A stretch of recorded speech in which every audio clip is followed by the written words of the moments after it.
Your mind wander might actually be a good thing. Study by the Society for Neuroscience found that when people perform simple tasks, letting their mind wander did not hurt their performance. However, this could be a little misleading because if you actually have to be an active thinker, that's not the case. Not a mindless Like task. If I got to focus on something, then having your mind wander, you actually have to be present to. Yeah.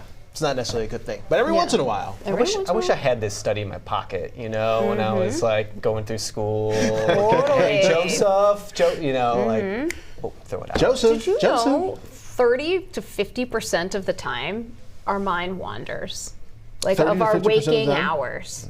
30 to 50%. That doesn't surprise me. Yeah, that's a lot of. Does that surprise you? I wonder if it's less now with our phones too. Like we just can't have our minds sit there and wander anymore. We just get too wrapped up in mind wandering. Yeah.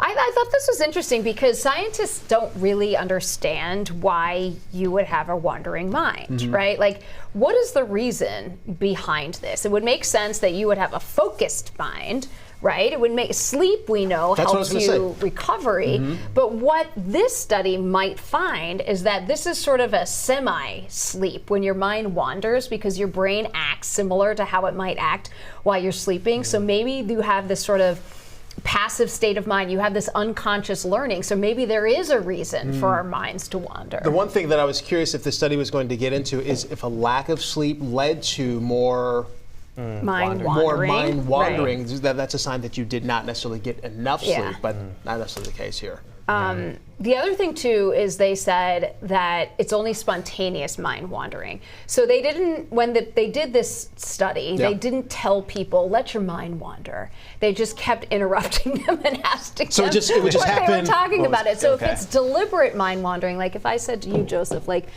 just sit there and let your mind wander and then do this like simple task on the computer. It would be different if I said, go ahead, do this task on the computer. And then your mind starts like, there's little clouds over there. I mean, I assume your mind wanders about clouds and from things. time to time, especially if I'm going for like a nice little walk. Yeah, I'm trying to think when my mind wanders the most, and I think it's when I'm just bored. I don't honestly think it's when I'm trying to process a lot of information from the day, but maybe when I'm driving. When you're looking for distractions, possibly? Yeah. Could that be it? That could be it too. Where you kind of let your mind wander, you let your mind go down the rabbit hole sometimes? Yeah. These days I'm just ping-ponging from being stuck on my phone to wandering my mind. Right. There's no in between. There's nothing there. Maybe a meal I could catch, Oh yeah, I hear you. Well, okay.